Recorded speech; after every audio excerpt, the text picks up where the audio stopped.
Hello everyone, हमारे channel पे आप सबका स्वागत है। कैसे हैं आप लोग? आई होप अच्छे होंगे, आपकी तैयारी अच्छी चल रही होगी। तो आज हम देखेंगे लेखपाल का डेली प्रैक्टिस सेट 18। ये वैसा सेट है जो कि आपके लेखपाल के साथ साथ लोअर पीसीएस और यूपी ट्रिपल एससी के अन्य एग्जामों में भी बहुत सहायक होगा। तो चलिए शुरू करते हैं। आज का पहला प्रश्न, ऋग्वैदिक समाज की सबसे छोटी और बुनियादी सामाजिक इकाई निम्नलिखित में से कौन सी थी? कुल, ग्राम, विश्व, जन या उपयुक्त में से कोई नहीं। तो ऋग्वैदिक समाज की सबसे छोटी इकाई थी कुल या परिवार। ऋग्वैदिक समाज का आधार पितृसत्तात्मक था, जिसमें परिवार सबसे छोटी इकाई थी और परिवार के मुखिया को कुलक कहा जाता था। कई कुलों के समूह से ग्राम का निर्माण होता था और ग्राम के प्रमुख को ग्रामणी कहा जाता था। ऋग्वेद के 10वें मंडल के पुरुष सूक्त में चतुर्वर्ण व्यवस्था का उल्लेख मिलता है और ऋग्वैदिक काल में जन सबसे बड़ी राजनीतिक इकाई थी। यूनानी राजदूत मेगास्थनीज की पुस्तक इंडिका के अनुसार मौर्यकालीन भारतीय समाज कितने वर्गों में विभाजित था? तो यहाँ पे देखिए, सिर्फ ये एक प्रश्न नहीं है, इसमें से एक आपको इंपॉर्टेंट फैक्ट और क्या मिल जा रहा है कि मेगास्थनीज की पुस्तक का क्या नाम था। तो मेगास्थनीज की पुस्तक का नाम था इंडिका। इसके अनुसार मौर्यकालीन भारतीय समाज कितने वर्गों में विभाजित था? 7 वर्गों में विभाजित था।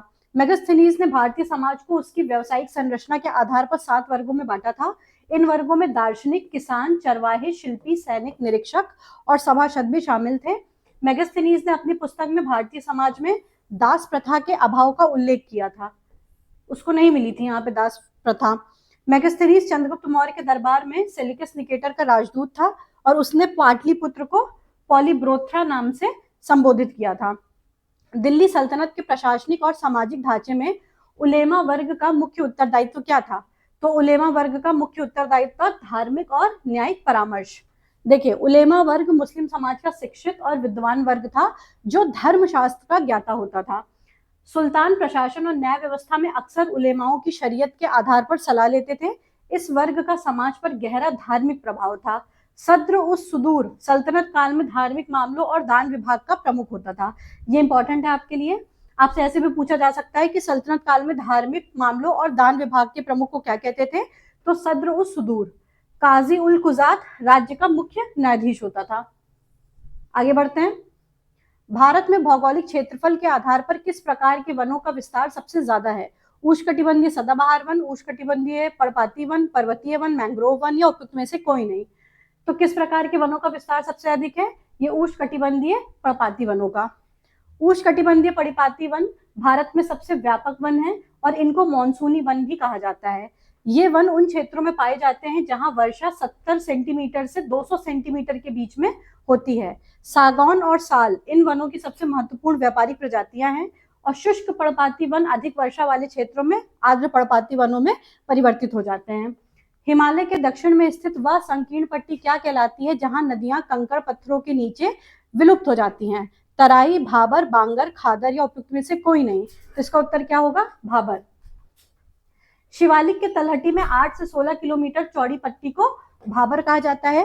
यहाँ नदियां बड़े पत्थर और मलबे के कारण धरातल से अदृश्य होकर भूमिगत बहने लगती हैं। भाबर के दक्षिण में तराई क्षेत्र शुरू होता है जहां नदियां फिर से धरातल पर प्रकट हो जाती हैं या फिर से दिखने लगती हैं। भाबर क्षेत्र कृषि के लिए उपयुक्त नहीं होता क्योंकि यहाँ जल धारण की क्षमता बहुत ही कम होती है। तराई क्षेत्र अपनी दलदली भूमि और सघन वनों के लिए भी जाना जाता है। आगे बढ़ते हैं। मानव विकास सूचकांक ह्यूमन डेवलपमेंट इंडेक्स की गणना में निम्नलिखित में से किस संकेतक का प्रयोग नहीं किया जाता है? जीवन प्रत्याशा, प्रति व्यक्ति आय, साक्षरता दर, औद्योगिक उत्पादन की दर या उपयुक्त में से कोई नहीं। तो ह्यूमन डेवलपमेंट इंडेक्स में किसका प्रयोग नहीं किया जाता है? औद्योगिक उत्पादन की दर का। ह्यूमन डेवलपमेंट इंडेक्स के 3 प्रमुख आयाम होते हैं। एक होता है स्वास्थ्य यानी कि लाइफ एक्सपेक्टेंसी या जीवन प्रत्याशा, एक होती है शिक्षा और जीवन स्तर यानी कि प्रति व्यक्ति सकल राष्ट्रीय आय। औद्योगिक उत्पादन इस सूचकांक का प्रत्यक्ष हिस्सा नहीं होता है और ह्यूमन डेवलपमेंट इंडेक्स को संयुक्त राष्ट्र विकास कार्यक्रम यूएनडीपी द्वारा प्रकाशित किया जाता है। एचडीआई की अवधारणा अर्थशास्त्री महबूब उल हक और अमर्त्य सेन द्वारा विकसित की गई थी। ये फैक्ट आपके लिए इंपॉर्टेंट है क्योंकि इकोनॉमी का यहाँ से डायरेक्ट प्रश्न बनता है कि एचडीआई की अवधारणा किसने प्रस्तुत करी थी? तो ये अर्थशास्त्री महबूब उल हक और अमर्त्य सेन के द्वारा विकसित की गई थी। यह किसी देश के सामाजिक और आर्थिक विकास का एक समग्र रूप प्रदर्शित करता है। भारतीय संविधान सभा की प्रांतीय संविधान समिति के अध्यक्ष कौन थे? प्रांतीय संविधान समिति के अध्यक्ष कौन थे? जवाहरलाल नेहरू, बी आर अम्बेडकर, सरदार वल्लभ भाई पटेल, राजेंद्र प्रसाद या उपयुक्त में से कोई नहीं। तो प्रांतीय संविधान समिति के अध्यक्ष थे सरदार वल्लभ भाई पटेल। सरदार वल्लभ भाई पटेल संविधान सभा की प्रांतीय संविधान समिति के अध्यक्ष थे। इन्होंने मौलिक अधिकारों और अल्पसंख्यकों पर सलाहकार समिति की भी अध्यक्षता की थी। और जवाहरलाल नेहरू संघ शक्ति समिति और संघीय संविधान समिति के अध्यक्ष थे। और संविधान सभा की प्रक्रिया नियम समिति के अध्यक्ष कौन थे? नियम समिति के अध्यक्ष थे डॉक्टर राजेंद्र प्रसाद। और प्रारूप समिति का गठन कब किया गया था? 29 अगस्त 1947। और इसके प्रमुख कौन थे प्रारूप समिति के? तो इसके थे डॉक्टर बी आर अम्बेडकर। ठीक है, तो आप ये याद रखेंगे। प्रांतीय संविधान समिति के अध्यक्ष थे सरदार वल्लभ भाई पटेल जी। और मौलिक अधिकार और अल्पसंख्यकों पर सलाहकार समिति की भी अध्यक्षता इन्होंने ही करी थी। और संघ शक्ति समिति और संघीय संविधान समिति की अध्यक्षता जवाहरलाल नेहरू ने करी थी। और नियम समिति के अध्यक्ष डॉक्टर राजेंद्र प्रसाद थे। और प्रारूप समिति के अध्यक्ष डॉक्टर बी आर अम्बेडकर थे। 1946 में गठित अंतरिम सरकार में खाद्य एवं कृषि विभाग का कार्यभार किसे सौंपा गया था? लियाकत अली खान, जगजीवन राम, डॉक्टर राजेंद्र प्रसाद, जोगेंद्र नाथ मंडल या उपयुक्त में से कोई नहीं। तो खाद्य एवं कृषि विभाग का कार्यभार सौंपा गया था डॉक्टर राजेंद्र प्रसाद को। 1946 में अंतरिम सरकार में डॉक्टर राजेंद्र प्रसाद खाद्य और कृषि मंत्री थे। और जगजीवन राम को श्रम विभाग का प्रभार दिया गया था। लियाकत अली खान जो कि मुस्लिम लीग के थे, इनको वित्त विभाग का कार्यभार दिया गया था। और अंतरिम सरकार के उपाध्यक्ष कौन थे? जवाहरलाल नेहरू थे। और सी राजगोपालाचारी को शिक्षा और कला विभाग सौंपा गया था। ये आप याद रखेंगे क्योंकि यहाँ से भी प्रश्न पूछते हैं। भारतीय संविधान की 7वीं अनुसूची के अंतर्गत जनगणना किस सूची का विषय है? राज्य सूची, संघ सूची, समवर्ती सूची, अवशिष्ट शक्तियां या उपयुक्त में से कोई नहीं। तो जनगणना है संघ सूची का विषय। जनगणना भारतीय संविधान की संघ सूची का विषय है या 7वीं अनुसूची की प्रविष्टि संख्या 69 के अंतर्गत आता है। संघ सूची पर कानून बनाने का अनन्य अधिकार संसद के पास होता है। और पुलिस और सार्वजनिक व्यवस्था राज्य सूची के विषय हैं। और शिक्षा और वन वर्तमान में समवर्ती सूची के विषय हैं। समवर्ती सूची से तात्पर्य है कि इस पे केंद्र और राज्य सरकार दोनों कानून बना सकते हैं, लेकिन अगर कोई कॉन्फ्लिक्ट होता है इनके बीच में तो केंद्र सरकार का कानून प्रभावी माना जाएगा। दैनिक जीवन में उपयोग होने वाले प्रेशर कुकर में भोजन जल्दी पकने का मूल भौतिक कारण क्या है? उच्च दबाव के कारण पानी का क्वथनांक कम होना, कम दबाव के कारण वाष्पीकरण की दर बढ़ना, उच्च दबाव के कारण पानी का क्वथनांक बढ़ जाना, कुकर की धातु द्वारा ऊष्मा का तीव्र संवहन या उपयुक्त में से कोई नहीं। तो प्रेशर कुकर में भोजन जल्दी पकने का सबसे अच्छा मेन रीजन है कि उच्च दबाव के कारण पानी का क्वथनांक बढ़ जाता। प्रेशर कुकर में जब भाप एकत्रित होती है तो जो प्रेशर कुकर के अंदर का एटमॉस्फेरिक प्रेशर होता है वो नॉर्मल से ज्यादा हो जाता है। और जब प्रेशर ज्यादा होता है तो इससे बॉइलिंग पॉइंट 100 डिग्री से बढ़कर 120 डिग्री तक पहुंच जाता है। और जब तापमान उच्च हो जाता है तो जो खाद्य पदार्थ के तंतु होते हैं वो जल्दी टूट जाते हैं, जिससे भोजन तीव्र गति से पकने लगता है। और जो ऊंचाई वाले स्थान होते हैं, क्योंकि वहां पे एटमॉस्फेरिक प्रेशर कम होता है, जैसे पहाड़ वगैरह पे, वहां पे एटमॉस्फेरिक प्रेशर कम होने की वजह से क्वथनांक घट जाता है, इसलिए पहाड़ों पर खाना देर से पकता है। और प्रेशर कुकर का आविष्कार वैज्ञानिक डेनिस पैपिन ने किया था। देखिए, ऐसे ही और इंटरेस्टिंग और हाई यील्डिंग एग्जाम टॉपिक्स को पढ़ने के लिए आप हमारी वन टॉपिक वन क्लास पे जा सकते हैं, जहाँ पे इन सारी छोटी छोटी क्लासेस को समराइज वे में आपको पढ़ाया गया है और उन्हीं टॉपिक्स को डिस्कस किया गया है जिससे क्वेश्चन बने हैं आपके एग्जाम में। तो आप उसको भी देखकर अपनी तैयारी को और एनरिच कर सकते हैं। खाद्य प्रसंस्करण उद्योग में डिब्बाबंद खाद्य पदार्थों और पेय पदार्थों को खराब होने से बचाने के लिए किस परिरक्षक या प्रिजर्वेटिव का प्रयोग किया जाता है? Sodium carbonate, calcium chloride, sodium benzoate, potassium permanganate या उपयुक्त में से कोई नहीं। खाद्य पदार्थों और पेयजल को खराब होने से बचाने के लिए सोडियम बेंजोएट का प्रयोग किया जाता है। जो आप कैंस वाली ड्रिंक्स वगैरह यूज करते हैं उसमें सोडियम बेंजोएट का ही प्रयोग किया जाता है, जो कि उसको काफी समय तक प्रिजर्व करके रखता है।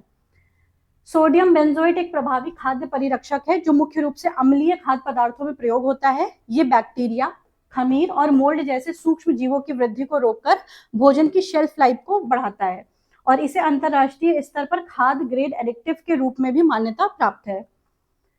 सिरका का उपयोग घरेलू स्तर पर अचार के संरक्षण के लिए किया जाता है और सिरका में कौन सा एसिड होता है? एसिटिक एसिड होता है। और चिप्स के पैकेटों में ऑक्सीकरण को रोकने के लिए नाइट्रोजन गैस भरी जाती है। जो हम लोग को लगता है ना कि अरे चिप्स के पैकेट में चिप्स से ज्यादा तो गैस भरी है, तो वो इसका रीजन यही होता है कि वो लॉन्ग समय तक वो सही रह सके। अगर उसमें गैस नहीं होगी तो वो जल्दी खराब हो जाएगा क्योंकि उसका ऑक्सीकरण हो जाएगा। रंगीन टेलीविजन के पर्दे पर विभिन्न चित्र उत्पन्न करने के लिए किन 3 प्राथमिक रंगों का प्रकाश पुंजों का प्रयोग किया जाता है? किन 3 प्राथमिक रंगों के लाइट बीम्स का प्रयोग किया जाता है? तो ये होता है लाल, हरा और नीला। टेलीविजन स्क्रीन पर रंगों का निर्माण योगात्मक रंग मिश्रण या जिसको एडिटिव कलर मिक्सिंग कहते हैं, इसके सिद्धांत पर आधारित होता है। लाल, हरा और नीला यानी कि रेड, ग्रीन और ब्लू, RGB वे प्राथमिक रंग हैं जिन्हें विभिन्न अनुपातों में मिलाकर लाखों रंग बनाए जा सकते हैं। जब इन तीनों रंगों को समान तीव्रता में मिलाया जाता है तो सफेद प्रकाश प्राप्त होता है। टेलीविजन ट्यूब या LED में इन तीन रंगों के नन्हे डॉट्स क्या होते हैं? पिक्सल्स होते हैं। और छपाई में प्राथमिक रंग के रूप में श्यान, मैजेंटा और येलो कलर का प्रयोग होता है। और मानव नेत्र के रेटिना में शंकु कोशिका या जिनको कोन सेल्स भी कहते हैं, इनका मुख्य रूप से कार्य यही है कि ये जो मुख्य रूप से 3 रंगों के प्रति ही संवेदनशील होती हैं। हिंदी व्याकरण के अनुसार जिन ध्वनियों का उच्चारण करते समय मुख विवर सबसे अधिक खुलता है उन्हें क्या कहते हैं? संवृत स्वर, अर्ध संवृत स्वर, विविक्त स्वर या अर्धविविक्त स्वर या उपयुक्त में से कोई नहीं। तो इसका उत्तर क्या होगा? विविक्त स्वर। देखिए, विविक्त शब्द का अर्थ होता है खुला हुआ। जिन स्वरों के उच्चारण में मुख पूरा खुलता है उन्हें विविक्त स्वर कहते हैं। हिंदी में आ एकमात्र विविक्त स्वर की श्रेणी में आता है। इन क्वेश्चंस को सॉल्व करने का सबसे अच्छा तरीका यही होता है कि आप इसको बोल के देखें तो आपको ये ज्यादा समझ में आएगा। और विविक्त के विपरीत संवृत स्वरों के उच्चारण में मुख बहुत कम खुलता है, जैसे ई ऊ, इसमें मुख कम खुलता है। और अगर आप आ बोलेंगे तो इसमें मुंह ज्यादा खुलता है। और ए और ओ को अर्धविविक्त स्वर माना जाता है। जीभ के उत्थापित भाग के आधार पर आ स्वर को किस श्रेणी में रखा जाता है? अग्र स्वर, मध्य स्वर, पश्च स्वर, संवृत स्वर या उपयुक्त में से कोई नहीं।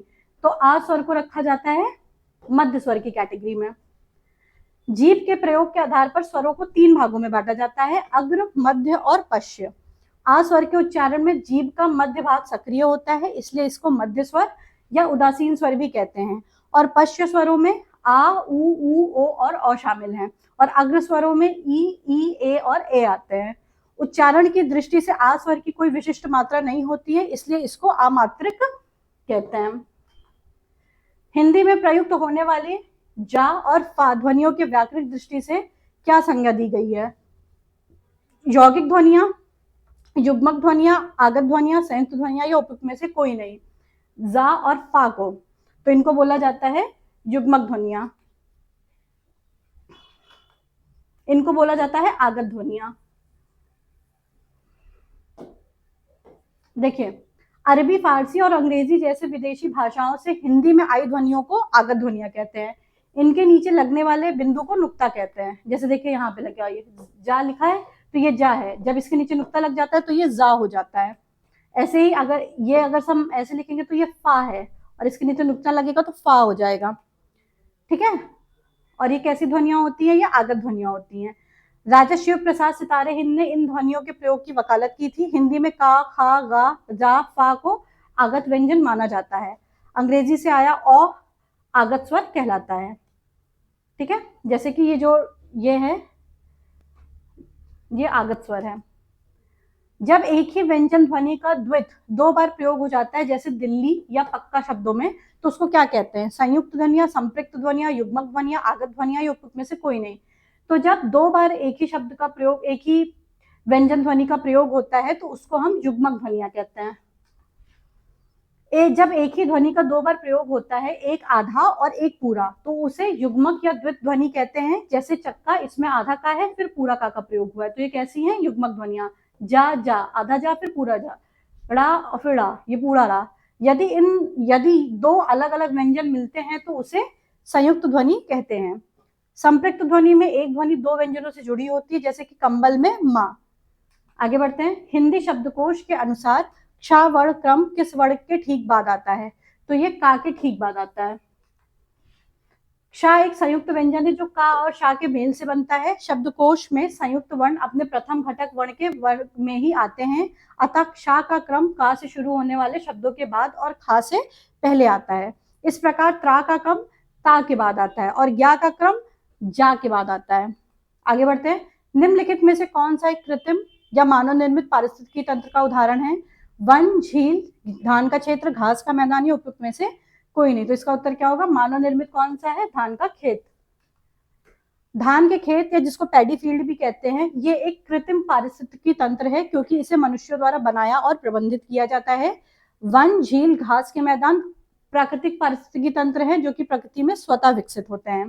कृत्रिम पारिस्थितिकी तंत्र में ऊर्जा का प्रवाह और प्रजातियों का चयन मानवीय गतिविधियों पर निर्भर करता है।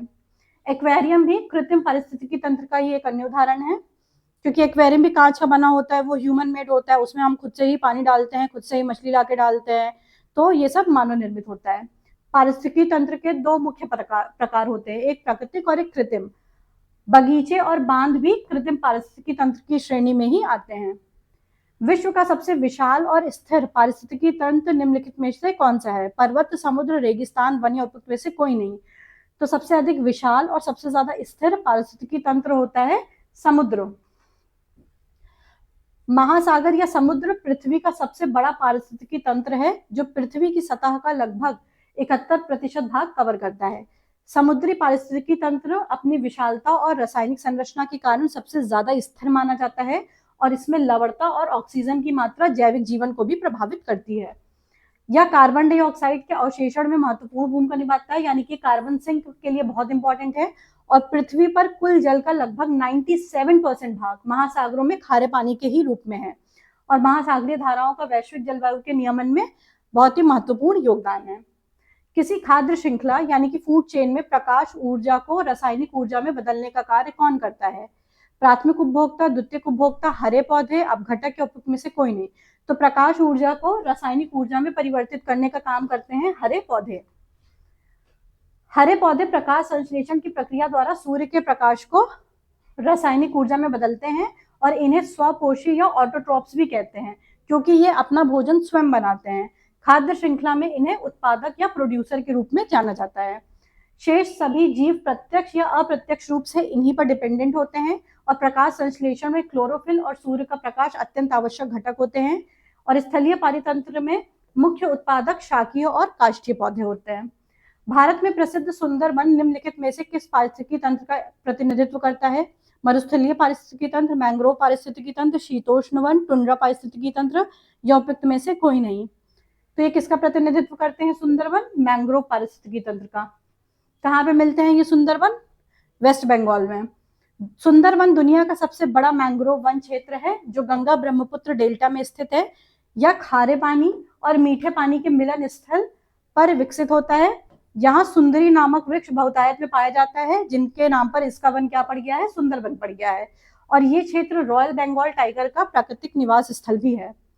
मैंग्रोव वन तटीय क्षेत्रों को चक्रवात और सुनामी जैसी आपदाओं से बचाते हैं, इसलिए इन्हें समुद्र के वर्षा वन के रूप में भी जाना जाता है। और ये फैक्ट आपके लिए बहुत इंपॉर्टेंट है। समुद्र के वर्षा वन के रूप में किसको जाना जाता है? मैंग्रोव वनों को।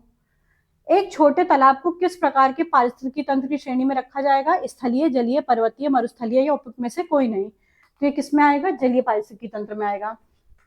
तालाब या पॉन्ड एक जलीय पारिस्थितिकी तंत्र है यानी कि एक्वेटिक इकोसिस्टम का उदाहरण है। यह मीठे पानी का एक छोटा और स्थिर निकाय होता है। इसमें फाइटोप्लैंक्टन्स या पादप प्लवक मुख्य उत्पादक की भूमिका निभाते हैं।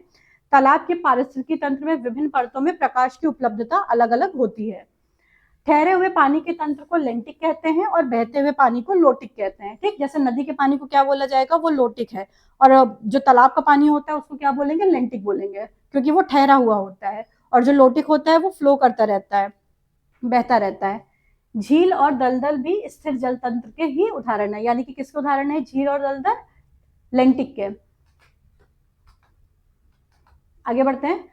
अक्टूबर 2025 में आर्थिक मामलों की मंत्रिमंडलीय समिति द्वारा रबी विपणन सीजन 2026-27 के लिए घोषित न्यूनतम समर्थन मूल्य में किस फसल के मूल्य में सर्वाधिक निरपेक्ष वृद्धि या एब्सोल्यूट इंक्रीज दर्ज किया गया है? गेहूं, जौ, मसूर, रेपसीड और सरसों या उपयुक्त में से कोई नहीं। तो इसका उत्तर क्या होगा? मसूर। केंद्र सरकार ने अक्टूबर 2025 में रबी फसलों की एमएसपी घोषित की, जिसमें मसूर के लिए 425 रुपए प्रति क्विंटल की सर्वाधिक वृद्धि दर्ज की गई।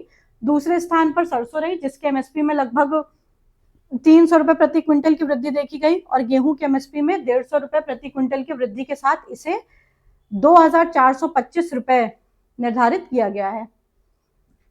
और देखिए एमएसपी की सिफारिश किसके द्वारा की जाती है? कृषि लागत और मूल्य आयोग के द्वारा, यानी कि सीएसीपी के द्वारा की जाती है। ये फैक्ट आपके लिए इंपॉर्टेंट है कि एमएसपी की सिफारिश किसके द्वारा की जाती है? सीएसीपी के द्वारा। स्वामीनाथन आयोग ने एमएसपी को उत्पादन की औसत लागत से कम 50% अधिक रखने का सुझाव दिया था। दिसंबर 2025 में आयोजित Global Partnership on Artificial Intelligence GPAI शिखर सम्मेलन में अपनाए गए नई दिल्ली डिक्लेरेशन 2.0 का प्राथमिक उद्देश्य क्या है? पूर्णतः एआई मुक्त सैन्य संचालन, संप्रभु एआई और सुरक्षित कंप्यूटर इंफ्रास्ट्रक्चर, क्रिप्टो करेंसी के लिए एआई का अनिवार्य उपयोग, सभी एआई एल्गोरिदम का वैश्विक राष्ट्रीयकरण, या उपयुक्त में से कोई नहीं। तो इसका उत्तर क्या होगा? सोवरेन एआई और सुरक्षित कंप्यूट इंफ्रास्ट्रक्चर। जीपीएआई 2025 में भारत ने संप्रभु एआई की अवधारणा पर जोर दिया ताकि राष्ट्रों का अपना डेटा और कंप्यूटिंग संप्रभुता बनी रहे। घोषणा पत्र में एआई के जोखिम आधारित वर्गीकरण के बजाय उपयोग मामला आधारित नियमन की बात की गई थी। इसमें वैश्विक दक्षिण यानी कि ग्लोबल साउथ के देशों के लिए एआई संसाधनों तक लोकतांत्रिक पहुंच सुनिश्चित करने का संकल्प भी लिया गया। एमएसपी की सिफारिश कृषि लागत और मूल्य आयोग, नहीं ये तो पिछले क्वेश्चन का, इसको छोड़ दीजिए। ठीक है, तो इसमें मेनली आप याद रखेंगे कि नई दिल्ली डिक्लेरेशन 2.0 का प्राथमिक उद्देश्य था सॉवरेन एआई और सुरक्षित कंप्यूट इंफ्रास्ट्रक्चर का निर्माण। नवंबर 2025 में प्रकाशित जलवायु परिवर्तन प्रदर्शन सूचकांक सीसीपीआई 2026 के संदर्भ में कौन सा सही है? तो इसमें भारत ने पहली बार प्रथम स्थान प्राप्त किया है। भारत को वैश्विक स्तर पर 10वें स्थान पर रखा गया है। शीर्ष 3 स्थलों पर क्रमशः डेनमार्क, स्वीडन और नॉर्वे हैं, और चीन इस सूचकांक में शीर्ष 5 देशों में शामिल है, या उपयुक्त में से कोई नहीं। तो इसमें से कौन सा सही है? भारत को वैश्विक स्तर पर 10वें स्थान पर रखा गया है। सीसीपीआई 2026 की रिपोर्ट में किसी भी देश को पर्याप्त रूप से उच्च रेटिंग नहीं मिलने के कारण प्रथम 3 स्थल खाली ही रहे। भारत अपने अक्षय ऊर्जा लक्ष्यों और कम प्रति व्यक्ति उत्सर्जन के कारण 10वें स्थान पर बरकरार रहा। और यह सूचकांक German watch, new climate institution और क्लाइमेट एक्शन नेटवर्क के द्वारा संयुक्त रूप से जारी किया जाता है। यह सूचकांक 4 श्रेणियों जैसे कि ग्रीन हाउस गैस उत्सर्जन, अक्षय ऊर्जा, ऊर्जा उपयोग और जलवायु नीति पर आधारित होता है, और भारत ने 2070 तक नेट जीरो उत्सर्जन का लक्ष्य रखा है। दिसंबर 2025 में जारी आईएलओ ग्लोबल वेज रिपोर्ट 2025-26 के अनुसार भारत में वर्ष 2024-25 के दौरान वास्तविक मजदूरी वृद्धि रियल वेज ग्रोथ के संदर्भ में कौन सा कथन सही है? तो इसके संदर्भ में सही है, वैश्विक मुद्रास्फीति के बावजूद भारत की वास्तविक मजदूरी में 2.8 की सकारात्मक वृद्धि दर्ज की गई है। आईएलओ की 2025-26 की रिपोर्ट के अनुसार भारत में वास्तविक मजूरी वृद्धि यानी कि वेज ग्रोथ 2.8 रही है, जो घरेलू मांग और आर्थिक स्थिरता का संकेत है। और रिपोर्ट में भारत की उत्पादकता वृद्धि और मजदूरी के बीच असंतुलन को भी रेखांकित किया गया है। और दक्षिण एशिया में भारत की स्थिति अन्य विकासशील अर्थव्यवस्थाओं की तुलना में बहुत बेहतर पाई गई है। और आईएलओ का मुख्यालय कहाँ है? जेनेवा, स्विट्जरलैंड में। ये इंपॉर्टेंट है आपके लिए। और भारत आईएलओ का एक संस्थापक सदस्य देश है, ये भी इंपॉर्टेंट है।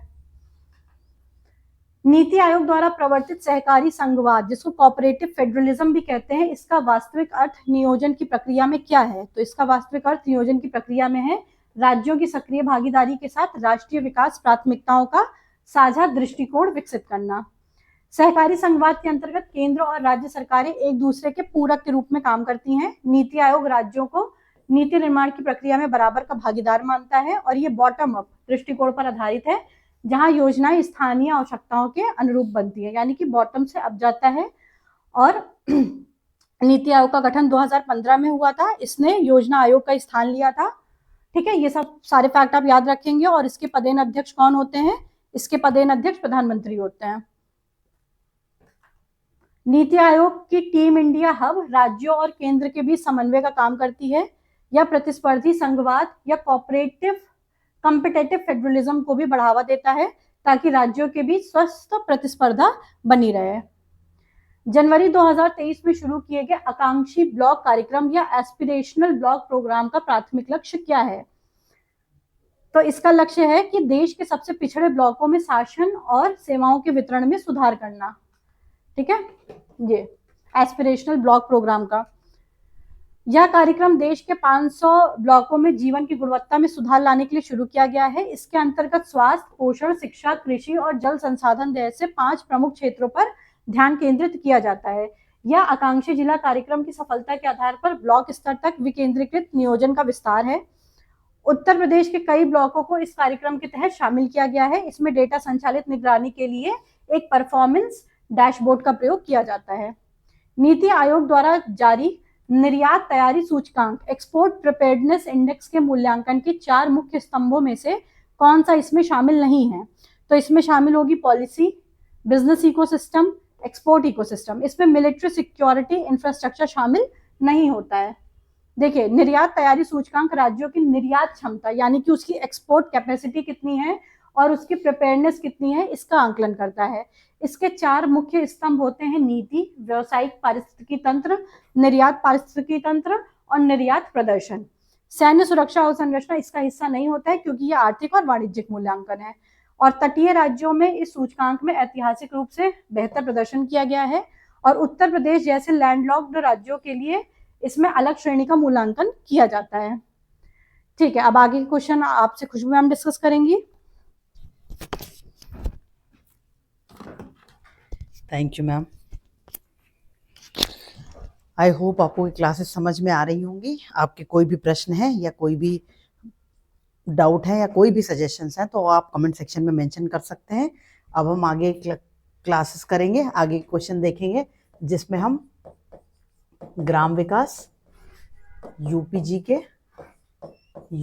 के कंप्यूटर और डीआई के क्वेश्चन हैं। देखिए, डीआई आपको 10 मार्क्स की मिलनी है, कंप्यूटर 15 का और यूपीजी के 20 और ग्राम विकास 5। ठीक है, तो हमने एक स्ट्रैटेजी वीडियो भी आपके साथ डिस्कस की है जिसमें हमने आपको समझाया है कि आप ये पूरे सिलेबस को 3 सेक्शन ABC में डिवाइड कर लें और किस सब सेक्शन से कितने प्रश्न आने हैं उस हिसाब से आप उनको प्रायोरिटी में बांटकर उसी हिसाब से तैयारी करें। देखिए, लेखपाल का जो एग्जाम है वो 100 मार्क्स का होना है और 100 मार्क्स में आपको कोशिश ये करनी है कि आप मैक्सिमम स्कोर करें, क्योंकि अब धीरे धीरे कट ऑफ बढ़ती ही जा रही है। ऐसा नहीं हो रहा है कि कट ऑफ स्टैग्नेंट हो और 60-70 नंबर पे लोगों का सिलेक्शन हो रहा हो। जैसे जैसे एग्जाम्स हो रहे हैं वैसे वैसे आपको देखने को मिल रहा है कि हर बार एग्जाम्स में कट ऑफ ज़्यादा ही हो रही है।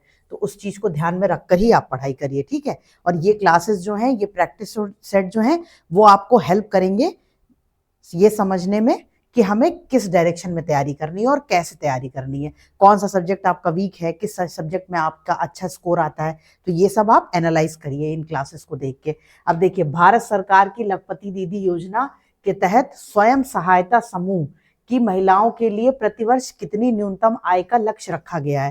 तो ये क्वेश्चन आपको बताना है। देखिए, लखपति दीदी ये अभी नई योजना है और ये योजना कब आई और इसमें क्या है उसका उद्देश्य, ये आपको पता होना चाहिए। ठीक है, और इसमें अगर आप देखेंगे तो इसका आंसर हो जाएगा कम से कम 1 लाख। इसीलिए इसको लखपति दीदी योजना भी बोला गया कि कम से कम 1 लाख रुपए का आय का लक्ष्य इसमें रखा गया। इस योजना का लक्ष्य जो स्वयं सहायता समूह से 3 करोड़ महिलाओं को आर्थिक रूप से सशक्त बनाना। तो इसमें कितनी महिलाओं को बनाना है सशक्त? 3 करोड़ को।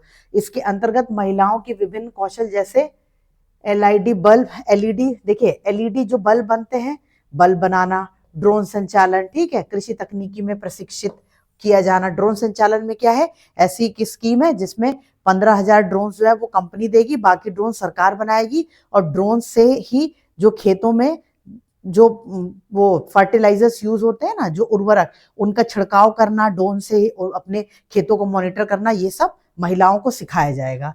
तो ये भी स्कीम एक चल रही है। ठीक है, यह ग्रामीण अर्थव्यवस्था में महिलाओं की भागीदारी और उनकी आय स्तर को बढ़ाने की एक प्रमुख पहल है, इसको ध्यान रखिएगा। अब ये योजना कब आई ये आप हमें बताएंगे कमेंट सेक्शन में। इस योजना के तहत नमो ड्रोन दीदी पहल माध्यम से महिलाओं को कृषि में ड्रोन उपयोग प्रशिक्षण दिया जाएगा। यही हमने आपको बताया ना कि ड्रोन का उपयोग हम कृषि के लिए कैसे कर सकते हैं, उससे हम उर्वरक का छिड़काव कर सकते हैं, मॉनिटरिंग कर सकते हैं ड्रोन से कि कृषि में, फिर वहां पर वो ये चीज समझ सकते हैं वहां की परिवेश को ध्यान रख के कि वहां पे कौन से उर्वरक की ज्यादा जरूरत है, क्या चीजें और की जा सकती हैं। तो ये सारी चीजें इसमें महिलाओं को मदद की जाएगी। अब आगे देखिए, फिर अगला क्वेश्चन है प्रधानमंत्री आवास योजना ग्रामीण के अंतर्गत मैदानी क्षेत्रों में प्रति इकाई सहायता राशि कितनी प्रदान की जा रही है। देखिए इस तरह के क्वेश्चन भी आपके एग्जाम में आ जाते हैं। आपको प्रधानमंत्री आवास योजना ग्रामीण, आवास योजना शहरी, इनके बारे में पता होना चाहिए। योजना कब आई, अभी भी ये चल रही है कि अब इनको बंद कर दिया गया, इसमें कितने लाभार्थी हुए। कभी कभार इस तरह के भी फैक्चुअल क्वेश्चन आ जाते हैं कि कितनी राशि प्रदान की जाती है, तो उसमें 1,20,000 रुपए जो है वो दिए जाते थे। मैदानी क्षेत्रों में यह सहायता 1,20,000 की है, और दुर्लभ क्षेत्रों में या पहाड़ी क्षेत्रों में, जैसे हम बात करेंगे तो हमारे कंट्री में ऐसे बहुत सारे स्टेट्स हैं जो पहाड़ी क्षेत्रों में है, ऐसी दुर्लभ जगहों पर है जहां पर आना जाना मुश्किल है, तो वहां पर 1,30,000 की सहायता दी जा रही है। और अगर आप मैदानी क्षेत्रों की बात करेंगे तो 1,20,000। लाभार्थी को मनरेगा के तहत अकुशल श्रम के लिए 90 से 95 दिनों की मजदूरी भी दी जाती है। ठीक, मजदूरी भी दी जाती है। स्वच्छ भारत मिशन के तहत शौचालय निर्माण के लिए 12,000 रुपए भी दिए जाते हैं। तो ये तीनों आप ध्यान रखिएगा, ठीक है, ये तीनों बातें। अब आवास का न्यूनतम आकार 25 वर्ग मीटर निर्धारित किया गया है, जिसमें स्वच्छ रसोई क्षेत्र भी शामिल है। इस योजना का क्रियान्वयन ग्रामीण विकास मंत्रालय द्वारा किया जाता है। अब ये क्वेश्चन आपके एग्जाम में बनते हैं कि कोई स्कीम अगर गवर्नमेंट चला रही है तो वो स्कीम किस मंत्रालय के अंतर्गत है, तो ये आप ध्यान रखिएगा। जो ये स्कीम है जिसमें हम ये प्रधानमंत्री आवास योजना ग्रामीण, ये किस मंत्रालय के अधीन है, ये ग्रामीण विकास, क्योंकि यहाँ देखिए ग्रामीण है तो ग्रामीण विकास मंत्रालय, ऐसे याद कर लीजिएगा, इससे आप इसको बना लीजिएगा कि ग्रामीण की बात करें तो ग्रामीण विकास मंत्रालय। फिर हम आ गए मनरेगा के टॉपिक पे। देखिए मनरेगा का टॉपिक इस बार बहुत इंपॉर्टेंट है, इसलिए क्योंकि मनरेगा न्यूज में है, करंट अफेयर्स में इसका नाम भी बदला गया है, और इसमें जो मजदूरी 100 दिन की दी जाती थी उसमें भी दिनों के में भी परिवर्तन किया गया। तो ये सारी क्लासेस आपको हमारे करंट अफेयर्स की क्लासेस में पढ़ाई जा रही है, उसमें आप मनरेगा के बारे में पूरा डिटेल से पढ़ सकते हैं। के तहत सामाजिक अंकेक्षक जो सोशल ऑडिट होता है उसकी जिम्मेदारी मुख्य रूप से किसे दी गई है।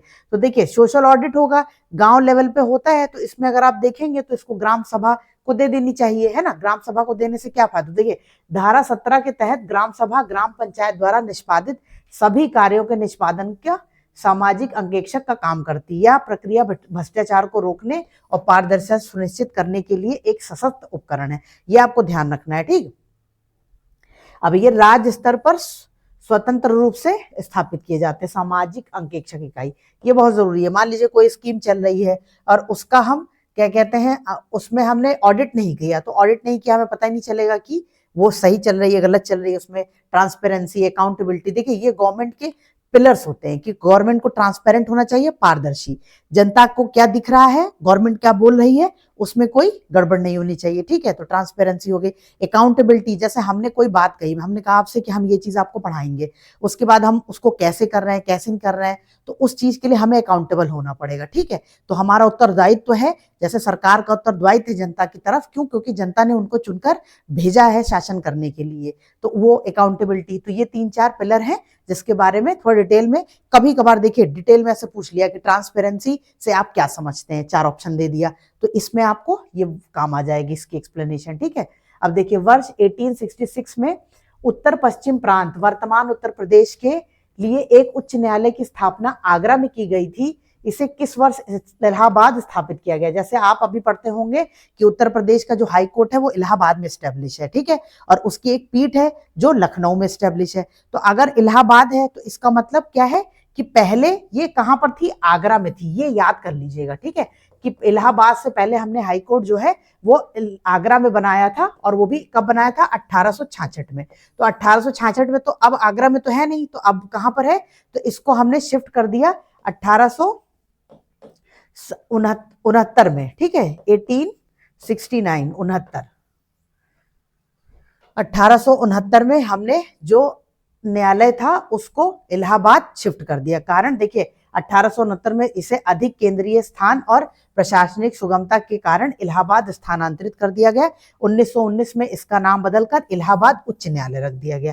तो ये चीज ध्यान रखिएगा, पहले इसको बोलते थे सदर दीवानी अदालत, इसका नाम बदल के इलाहाबाद उच्च न्यायालय कब किया गया, 1919 में। तो ये आप ध्यान रखिएगा। इलाहाबाद उच्च न्यायालय के पहले प्रमुख न्यायाधीश जस्टिस कौन से थे, सर वॉल्टर मॉर्गन, ये नाम भी कभी कभार पूछ लेता है। फिर आप देखेंगे तो वर्तमान में इसकी एक खंडपीठ लखनऊ में है। अब लखनऊ में इतना बड़ा हाई कोर्ट बना है, आप अभी कभी लखनऊ आएंगे या लखनऊ में अगर आप रहते हैं तो आप देखते होंगे जब पॉलिटेक्निक से हम लोग आगे बढ़ते हैं तो हाई कोर्ट पड़ता है, और बहुत अच्छा बना हुआ है। तो इसकी एक खंडपीठ है, ठीक है। अगर पूछेगा कि उत्तर प्रदेश में हाईकोर्ट कहाँ है तो इलाहाबाद ही लगाइएगा, लखनऊ मत लगाइएगा, लखनऊ में उसकी एक खंडपीठ है, ठीक। अब अगला क्वेश्चन देखिए, उत्तर प्रदेश पर्यटन विभाग द्वारा विकसित हेरिटेज आर्क में निम्नलिखित में से कौन सा शहर शामिल नहीं है। अब हेरिटेज आर्क, आर्क कुछ इस तरह का बनता है, ठीक है। तो इसमें 1, 2 और 3, इस तरह से 3 जिले शामिल हैं। तो अगर आप देखेंगे तो इसमें प्रयागराज शामिल नहीं है, ठीक है। अगर आप इसमें देखेंगे जो हेरिटेज आर्क है इसमें ऐतिहासिक और सांस्कृतिक शहर शामिल किए गए हैं, आगरा, फिर लखनऊ और वाराणसी। देखिए सांस्कृतिक शहर में आप देख सकते हैं वाराणसी हो गया, ऐतिहासिक में भी अगर देखेंगे तो वाराणसी आता है एंशिएंट काल में, और अगर लखनऊ में आप देखेंगे तो नवाब और ये सब कल्चर जो रहे हैं, ठीक है। तो ये इसकी वजह से ये ऐतिहासिक का मिडल एज में लखनऊ, फिर मॉडर्न में तो है ही, और आप आगरा देखेंगे तो आगरा में भी ऐतिहासिक काल भी है और संस्कृति भी है, जैसे कि हम वहां पर ताजमहल देखते हैं, ठीक। प्रयागराज इस विशेष हेरिटेज आर्क की सर्किट में शामिल नहीं है, ठीक। और आपको ये पता है कि प्रयागराज एक धार्मिक है तो इसमें, लेकिन इसको शामिल नहीं किया गया, ध्यान रखिएगा। अब अगला देखिए, इस परियोजना का उद्देश्य इन 3 शहरों के बीच बुनियादी ढांचे और कनेक्टिविटी में सुधार करना है। आगरा मुगल वास्तुकला, ये हमने आपको बताया, लखनऊ अवधी संस्कृति और बनारस प्राचीन धार्मिक परंपरा। तो प्राचीन, ठीक, ये इन चीजों को लिया गया। अब जैसे उत्तर प्रदेश की पर्यटन नीति है, हर प्रदेश की एक अपनी पर्यटन नीति होती है, तो उत्तर प्रदेश की है, उसी के अंदर हेरिटेज आर्क को करा गया है, स्थापित करा गया। अब आगे देखिए, उत्तर प्रदेश फिल्म नीति 2023, ठीक है। ये आप ध्यान रखिएगा, उत्तर प्रदेश की फिल्म नीति कौन सी है, 2023 की है, के प्रावधानों के अनुसार राज्य में फिल्म की कुल शूटिंग का कम से कम कितना प्रतिशत हिस्सा पूरा होने पर वित्तीय सब्सिडी प्रदान की जाएगी, ठीक है। इसका आंसर हो जाएगा सी। इसमें ये क्या करेंगे, 50% सब्सिडी दे देंगे अगर कोई फिल्म उत्तर प्रदेश में आकर शूट करेगा तो, ये चीज है कम से कम। अब देखिए, उत्तर प्रदेश सरकार की फिल्म नीति 2023 के अनुसार यदि फिल्म की कम से कम 50% की शूटिंग उत्तर प्रदेश में होती तो तब वित्तीय प्रोत्साहन का पात्र होगा। अगर मान लीजिए कोई भी मूवी बन रही है, उसकी शूटिंग, उसकी 50% शूटिंग जो है वो उत्तर प्रदेश में की गई, तो उत्तर प्रदेश में करने पे उन्हें सब्सिडी दी जाएगी, ठीक है। ये चीज है, वित्तीय सहायता दिया जाएगा या वित्तीय प्रोत्साहन कह सकते हैं, ये दिया जाएगा। राज्य में क्षेत्रीय भाषाएं जैसे अवधी, ब्रिज, भोजपुरी की फिल्मों को विशेष प्राथमिकता दी जाएगी, ठीक है। आपको पता ही है कि भोजपुरी फिल्में बहुत सारी बनती हैं, तो उसमें सब्सिडी की अधिकतम राशि फिल्म की कुल लागत और शूटिंग के दिनों पर निर्भर करती है, तो ये भी ध्यान रखना है। पहले से सब्सिडी बता नहीं दी है कि हम 50%, 60%, 80% कुछ सब्सिडी देंगे, ये चीज आपको ध्यान रखनी है कि उसमें जो भी शूटिंग होगी उसकी कुल लागत कितनी है, फिल्म की टोटल फिल्म का बजट क्या है, उसके हिसाब से सब्सिडी दी जाएगी, ठीक है। तो ये आप ध्यान रखेंगे। अब अगला क्वेश्चन देखते हैं। अब आगे देखिए, इसमें लिखा है, इस नीति का मुख्य उद्देश्य राज्य में फिल्म पर्यटन और स्थानीय रोजगार को बढ़ाना है। नोएडा के सेक्टर 21 में अंतर्राष्ट्रीय फिल्म सिटी का विकास किया जा रहा है, ठीक है। तो अंतर्राष्ट्रीय फिल्म सिटी कहाँ बनाई जा रही है, नोएडा। ये याद भी कर लीजिएगा क्योंकि इस तरह के क्वेश्चन एग्जाम में बनते हैं, डायरेक्ट पूछ लेगा कि उत्तर प्रदेश में अंतर्राष्ट्रीय फिल्म सिटी कहाँ बनाई जा रही है, तो इसका आंसर हो जाएगा नोएडा। उत्तर प्रदेश को मोस्ट फिल्म फ्रेंडली स्टेट का राष्ट्रीय पुरस्कार भी दिया गया है, तो ये भी आपको ध्यान रखना है, ठीक है। ये पुरस्कार पहले दिया जा चुका है, 2024-23 की बात है, लेकिन कभी कभार इस तरह के क्वेश्चन आपके एग्जाम में आ जाते हैं। अब आगे देखिए, उत्तर प्रदेश की भाषाई भूगोल के संदर्भ में निम्नलिखित में से कौन से जिले में मुख्य रूप से कन्नौजी भाषा बोली जाती है, बोली का प्रभाव पाया जाता है। अब कन्नौजी भाषा आप देखेंगे तो कन्नौजी बोली उत्तर प्रदेश के पश्चिमी मध्य भाग, अगर ये उत्तर प्रदेश है, ठीक, तो हमने आपको बताया कि इस तरह से भागिए, ये पूरब है, ये पश्चिम है, तो पश्चिमी मध्य भाग, ये पश्चिमी मध्य भाग है, ठीक। में बोली जाने वाली एक प्रमुख भाषा है। इसका मुख्य क्षेत्र कन्नौज, फर्रुखाबाद, इटावा, औरैया और कानपुर। अब आप ये एरिया देखेंगे तो यहाँ पर कन्नौज, फर्रुखाबाद, इटावा, औरैया और कानपुर पड़ जाएंगे, ठीक है।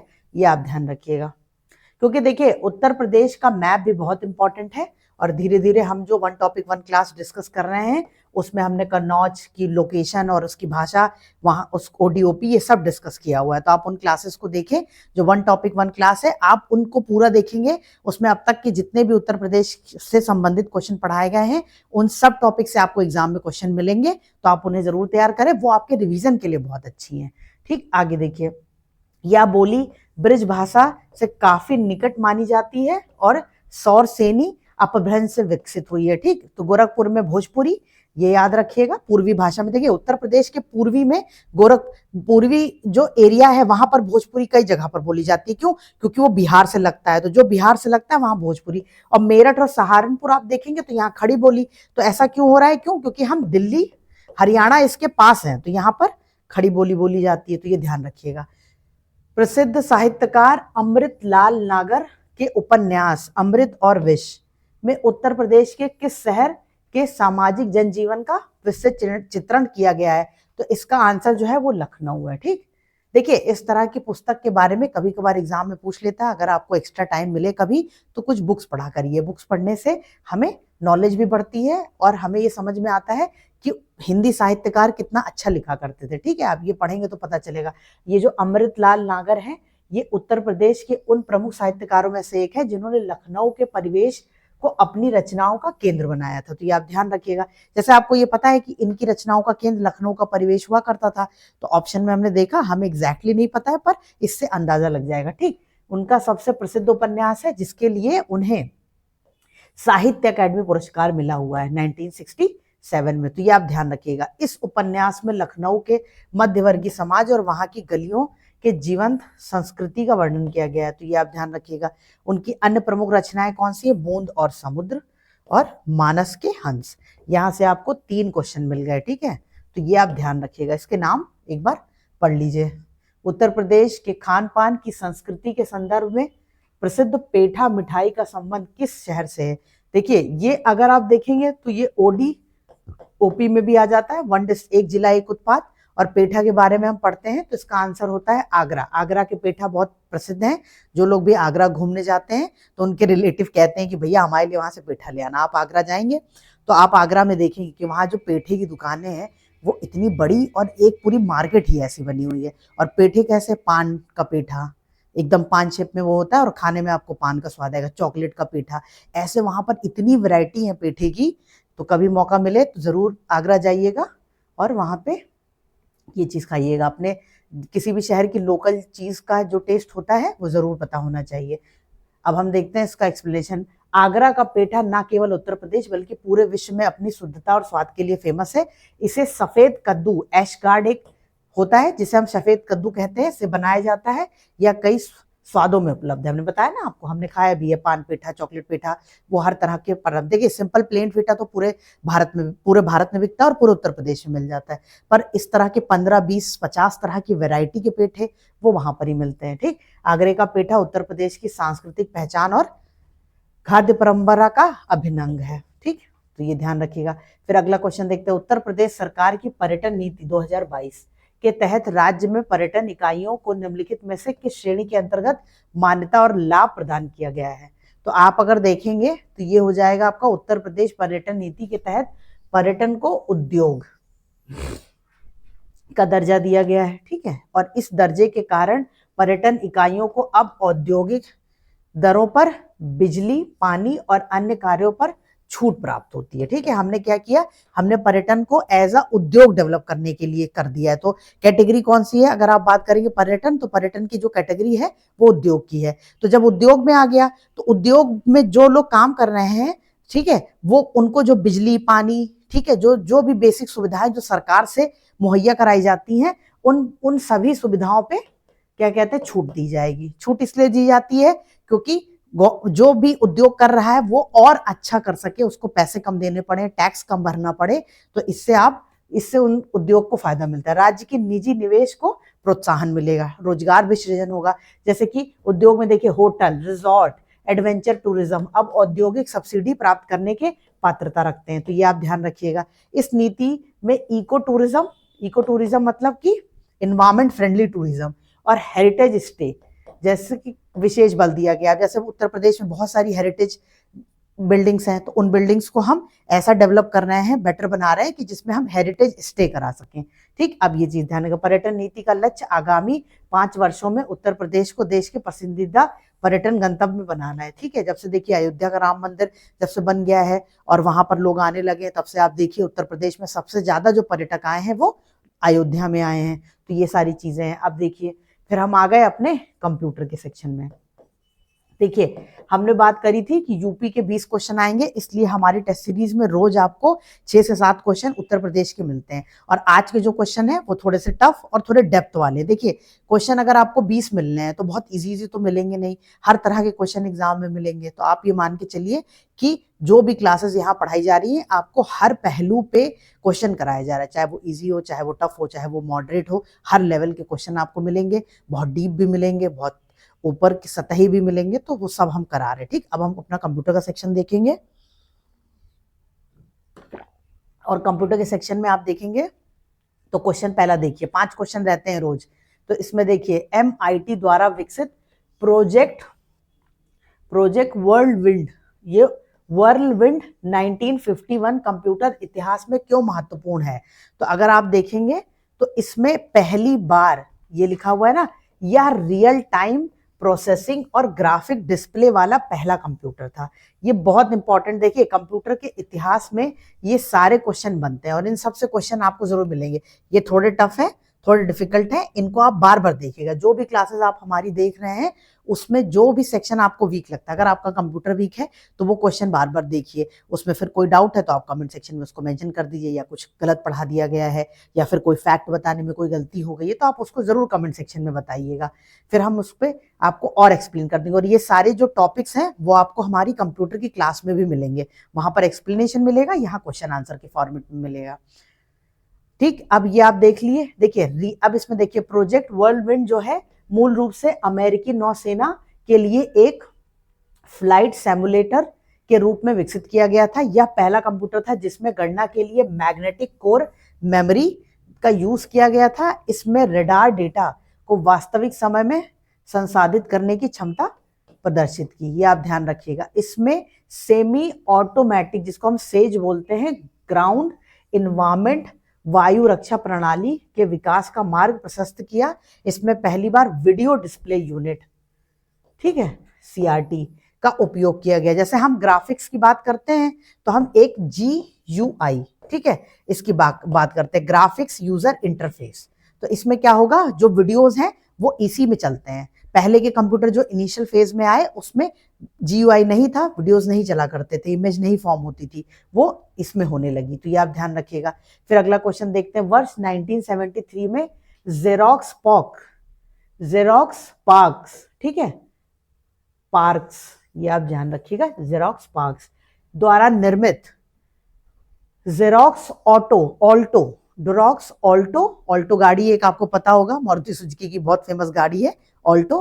तो वैसे ही आप जेरोक्स ऑल्टो को किस क्रांतिकारी अनुप्रयोग की शुरुआत के लिए जाना जाता है। अब देखिए जेरोक्स का नाम आप बहुत सुनते होंगे, फोटोकॉपी करा लाइए, फोटोकॉपी आपका कोई भी डॉक्यूमेंट है उसको फोटोकॉपी कराते हैं, फिर उसको पेज में निकाल लेते हैं, तो उसी को हम जेरोक्स बोलते हैं। तो यहाँ पे जेरोक्स ऑल्टो, ठीक, इसमें अगर आप देखेंगे तो यहाँ पर ही बात करिए डेस्कटॉप, मेटाफर और GUI, ठीक। अब देखिए जेरोक्स ऑल्टो पहला कंप्यूटर था जिसमें माउस, विंडोज, आइकन आधारित GUI उपयोग किया गया। तो ये आप ध्यान रखिएगा, ये बहुत इंपॉर्टेंट पॉइंट है कि जेरोक्स ऑल्टो पहला कंप्यूटर था जिसने माउस को यूज किया, विंडोज का यूज किया और आइकन आधारित GUI। इसमें what you see is what you get editing की अवधारणा पेश की। हालांकि यह व्यावसायिक रूप से सफल नहीं रहा, लेकिन इसने एप्पल MS विंडो के विकास की प्रेरित किया, ठीक है। इसमें लिखा हुआ है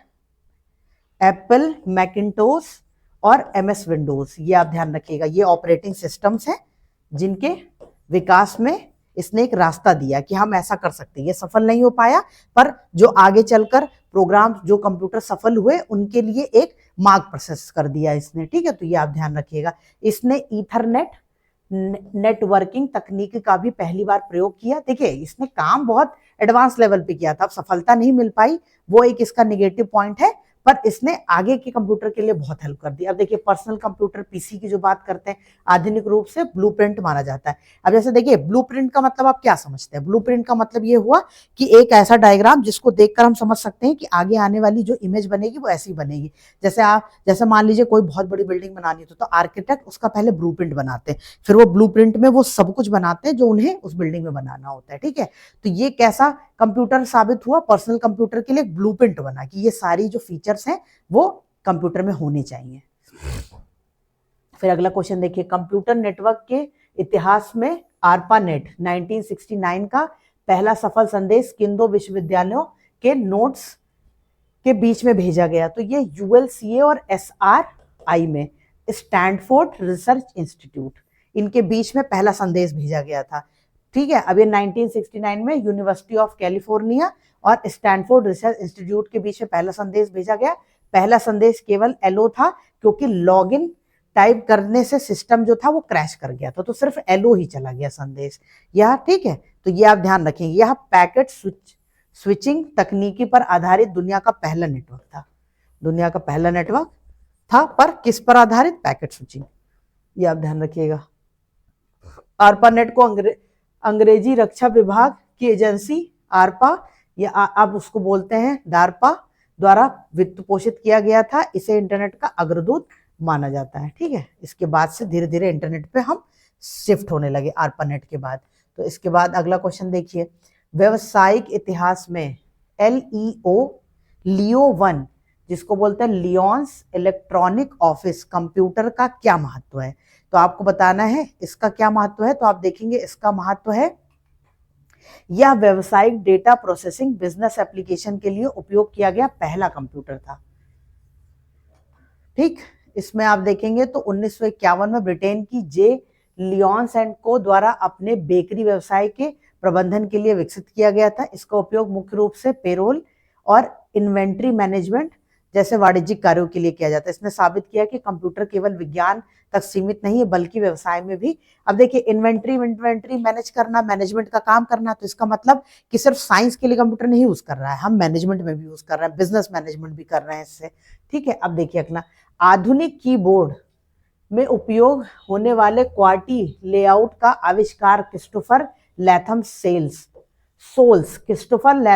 देखिए ये नाम याद कर लीजिएगा कि इनका आविष्कार इन्होंने किया था 1870 के दशक में। मूल रूप से क्यों किया गया? तो इसका कारण क्या था? इसका कारण था कि शुरुआती टाइपराइटर में यदि अक्षर वर्णमाला क्रम ABCDE में होते थे तो तेजी से टाइप करने पर उनकी मैकेनिकल आर्म्स आपस में टकराकर जाम हो जाती थी। सोल्स ने सबसे अधिक उपयोग होने वाले अक्षरों को जोड़ों को दूर दूर रखा ताकि टाइपिंग की गति थोड़ी धीमी, जैसे देखिए ABCDEFG पूरा लाइन से लिखा हुआ था, तो जब वो टाइप करते थे तो वो आपस में क्या कहते हैं, देखिए मैकेनिकल आर्म्स आपस में टकराने लगती थी। तो इसको अलग करने के लिए उन्होंने क्वार्टी कीपैड बना दिया, टाइपिंग की गति थोड़ी धीमी हो और मशीन जाम ना होने पाए। कंप्यूटर में आने के बाद भी इस लेआउट को मानक की तरह स्वीकार किया गया, ठीक है। अब जैसे आप ABCDEFG ऐसे नहीं देखते हैं, कैसे रहता है, यहाँ पर कुछ अल्फाबेट है, यहाँ कुछ है, यहाँ कुछ है, तो ये आपस में वो मैकेनिकल हुआ करता था तो जाम हो जाता था टाइपराइटर, तो उससे बचाने के लिए ऐसा कर दिया गया। अब अगला क्वेश्चन देखिए, कंप्यूटर सॉफ्टवेयर के इतिहास में 1952 में A0 सिस्टम के माध्यम से दुनिया का पहला कंपाइलर विकसित किया करने का श्रेय किसे दिया गया? अब ये पहला कंपाइलर जो बनाया गया वो आप याद कर लीजिए 1952 में, और A0 सिस्टम पे बनाया गया था। इसको बनाया था ग्रेस हॉपर ने, ये नाम भी याद कर लीजिएगा, ठीक। फिर अगला क्वेश्चन देखिए, अब ग्रेस हॉपर ने क्या क्या विकसित किया? जो प्रतीकात्मक गणितीय कोड को मशीन कोड में बदलने वाला पहला कंपाइलर था। कंपाइलर का काम क्या होता है? लैंग्वेज को चेंज करना। तो वो क्या करता है? हाई लेवल लैंग्वेज को लो लेवल लैंग्वेज में कन्वर्ट करता है। देखिए मशीन लैंग्वेज जो होती है वो होती है लो लेवल लैंग्वेज, ठीक। और ये हाई लेवल लैंग्वेज कौन सी होती है? जो हमारी अल्फाबेटिकल लैंग्वेज होती है, जो हमारी मैथमेटिकल कोड्स होते हैं, ठीक है, तो वो सब होते हैं। उन्होंने इस विचार को बढ़ावा दिया कि प्रोग्रामिंग को अंग्रेजी जैसी भाषा में ही किया जाना चाहिए। इन्होंने कोबॉल, ये याद रखिएगा, ये पहली हाई लैंग्वेज थी जो इनके द्वारा डेवलप करी गई थी, कोबॉल। फिर ये नाम याद रख लीजिएगा, ये महत्वपूर्ण है, इससे पूछता है question. High level language, low level language, ठीक है, तो ये आप ध्यान रखिएगा। तो कंपाइलर का काम आप समझ गए कि वो कंपाइल करता है, एक लैंग्वेज से दूसरी लैंग्वेज में जो भी प्रोग्रामिंग है उसको कंपाइल करने का काम करता है। ये आपका कंप्यूटर का सेक्शन पूरा हुआ। अब हम अपने डेटा इंटरप्रिटेशन के सेक्शन में आ गए हैं। डेटा इंटरप्रिटेशन के सेक्शन में आज आप देखेंगे तो एक बार ग्राफ दिया हुआ है, इसमें शायद थोड़ी सी वैल्यूज जो है वो मिसिंग है, तो आप इसको एक सेकेंड दीजिए, इसमें जो वैल्यूज लिखी हैं उनको एक बार देख लेते हैं ठीक से।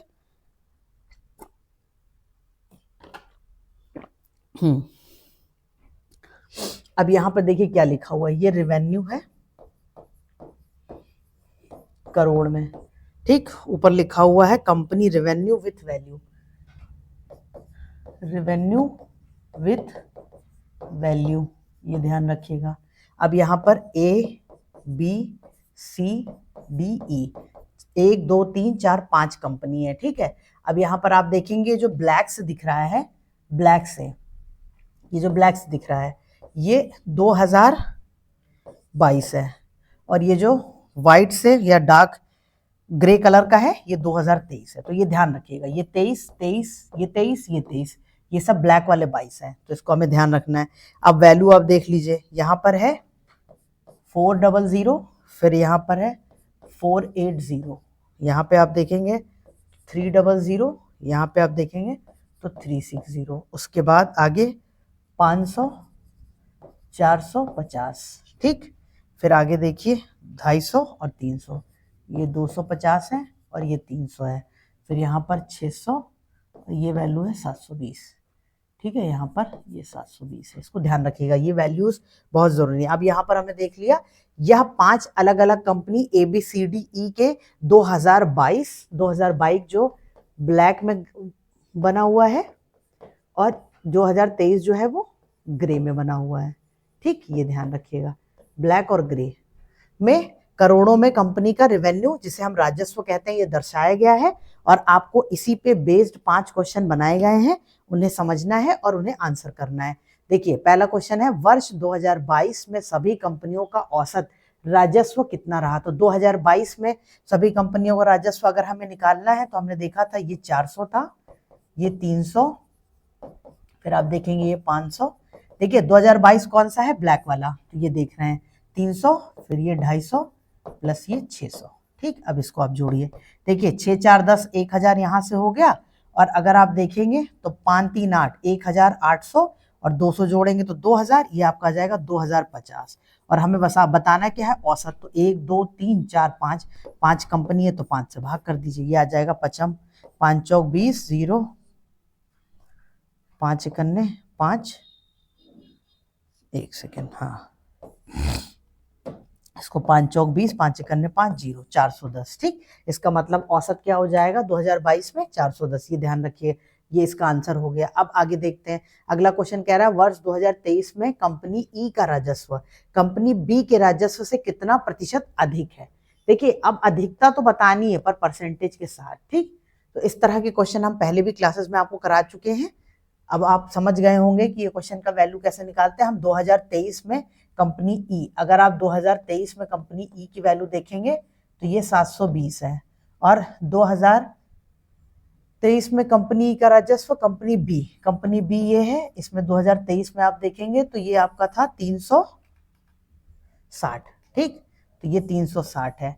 अब इन दोनों का डिफरेंस क्या हो जाएगा, अंतर, अगर आप देखेंगे तो 720 माइनस 360, ये आपका आ गया 360, तो 360 की बढ़त हुई, तो 360 जो है वो कितने पे, बी पे, तो आप प्रतिशत वृद्धि निकालिए, ये आपका आ जाएगा, ठीक, ये आपका आ जाएगा 100%। भाई 360 आपके पास करोड़ रुपए थे, 360 आपको और मिल गए, तो 360 कितने प्रतिशत हो गया ना 100%। 360 है, 360 पे देखना है तो कितने प्रतिशत की वृद्धि हो गई, ये आपकी 100% की वृद्धि हो गई, है ना। तो ये ध्यान रखिएगा, इस तरह के क्वेश्चन आ जाएंगे। अब अगला क्वेश्चन देखिए, आपको उसको काटने की जरूरत नहीं थी, डायरेक्ट ही आंसर कर सकते हैं। कंपनी सी के राजस्व में, अभी आपकी कंपनी सी है, 2022 की तुलना में 2023 में कितने प्रतिशत गिरावट आई, तो ये हमें बताना है। गिरावट आई इसका मतलब वैल्यू कम हुई, तो ये 500 थी ये 450। अब अगर आप देखेंगे तो 500 और 450, इसका अंतर निकालिए तो ये कितना आ गया, 50 करोड़ की गिरावट हुई। अब प्रतिशत में अगर हमें गिरावट बतानी है तो हम किसके वैल्यू में कंपेयर कर रहे हैं, जो वैल्यू ज्यादा थी, तो ये आप करेंगे 500 के कंपैरिजन में। पहले 500 थी ना, तो ये कट गया, 5 दहम 50, ये आपका आ गया 10%। तो कितनी गिरावट हो गई, 10% की। और देखिए इसको इस मेथड से तो सॉल्व कर लिया, आ गया, छोटा कैलकुलेशन था। ये भी आप देख सकते हैं कि जो 500 है उसका 10% कितना होता है, तो 500 का 10% 50 होता है, और 50 अगर हम 500 में से माइनस करेंगे तो हमें 450 मिल जाएगा। तो हमें ऐसे ही पता चल गया कि 10% का लॉस हुआ है। अब देखिए कंपनी ए और डी का वर्ष 2023 में कुल राजस्व, तो हमें ए प्लस डी कब चाहिए, 2023 में। इसको हम निकालेंगे ए और डी, और 2023 तो ये वाला देखना है, ठीक। तो ये कितना हो जाएगा, ये आपका हो जाएगा 480, और डी की आप बात करेंगे तो 250 और 300 प्लस 300, तो ए और डी का कुल राजस्व कितना हो गया, 4 3 7 780। फिर हमें किसका देखना है, बी प्लस ई, इनका 2022 का देखना है। तो 2022 का राजस्व देखिए, बी अगर आप देखेंगे तो 300 और 360, लेकिन हमें 22 का देखना है, तो ये 300 हो गया, और ई में अगर आप देखेंगे तो 600, ये कितना हो गया, 900, है ना, ये 900 हो गया। तो इसमें पूछ रहा है कुल राजस्व का अनुपात बताइए। तो अनुपात निकालने के लिए हम क्या करते हैं, दोनों का रेशियो निकालना है आपको, अनुपात। तो अनुपात में हम भाग कर देते हैं एक दूसरे से। तो अगर आप इसको कट करेंगे तो ये आपका आ जाएगा 79, ये आ जाएगा 2 2 3 6, 2 9 18, फिर 2 से 45, फिर इसको 3 से काटिए, 3 एकने 3, 3 त्रिका 9, 3 एकने 3, 3 पचे 15, 13/15, ये आ जाएगा 13:15, है ना। तो ये चीज ध्यान दीजिएगा, 13:15 यहाँ पर लिखा है। अब देखिए यहाँ पर इस तरह से 2 ऑप्शन देकर फंसाने की कोशिश की गई है, 15:13, 13:15, ये डिपेंड करेगा क्वेश्चन क्या पूछा है। तो पहले ये वैल्यू है, बाद में ये वैल्यू है, तो हम इससे इसको डिवाइड करेंगे, तो ये हमारा ये आंसर आएगा। ये सब ध्यान दीजिएगा, ये सारे चीजें एग्जाम में हड़बड़ी में जल्दी जल्दी में करने में कंफ्यूजन हो जाती है। 15/13 आपका आ गया, आपने मान लीजिए पहले ई और बी वाली वैल्यू रख दी, तो आपको लगेगा ऑप्शन में दिया तो है, सही हो गया, लेकिन इसको ध्यान से करिएगा, ठीक, वर्ड्स पे ध्यान दीजिएगा। अब अगला क्वेश्चन देखिए, किस कंपनी ने 2022 से 2023 के बीच राजस्व में सबसे अधिक मूल्य की वृद्धि दर्ज की। अगर आप वृद्धि देखेंगे तो आपने देखा था यहाँ पर वृद्धि कितनी हुई, 480, तो यहाँ पे +80 वृद्धि हुई, यहाँ पे 300 और 360, तो यहाँ पे +60 की वृद्धि हुई, यहाँ पे तो हानि हो गई, तो ये देखना नहीं है। फिर यहाँ पर आप देखेंगे तो ये 250 है और ये 300 है, तो यहाँ पर 50 की वृद्धि हुई। यहाँ पर आप देखेंगे तो ये कितना है, 600 और ये है 720, तो यहाँ पर आप देखेंगे 120 की वृद्धि हुई। तो सबसे पूछ रहा है मूल्य में सबसे अधिक वृद्धि कहाँ पर दर्ज हुई, तो वो ई कंपनी में, ठीक। तो आप बता देंगे ई में, ठीक है। ये आज के आपके क्वेश्चन कंप्लीट हो गए, ठीक है। तो आप ये क्लास को प्रैक्टिस करिए, जो भी डाउट्स हैं आप कमेंट सेक्शन में उसको मेंशन कर सकते हैं, और ये प्रैक्टिस सेट आपको आपके एग्जाम में बहुत हेल्प करेगा। उसी के हिसाब से ये प्रैक्टिस सेट बनाया गया है। हम यूपी के PYQs को एनालाइज करके आपको क्वेश्चन करा रहे हैं, और उनकी क्लासेस भी चल रही हैं। आप देखिए, अगर आपको किसी भी एग्जाम के लिए अच्छे से प्रिपरेशन करनी है तो आप उसका सिलेबस समझ लें, जो हम लोग समझा रहे हैं, और वो भी उसके बाद आप उसमें PYQs देखिए अच्छे से। कोई भी एक अच्छी बुक ले लीजिए जिसमें यूपी के सारे PYQs हो, और उनको हम भी करा रहे हैं तो हमारे साथ पढ़ लीजिए, और ये प्रैक्टिस सेट करते रहिए। रीड, प्रैक्टिस, रिवाइज, ये 3 मूल मंत्र हैं जो आपको तैयार करने हैं, ठीक है। तब तक के लिए पढ़ते रहिए, मिलते हैं अगली क्लास में। Thank you.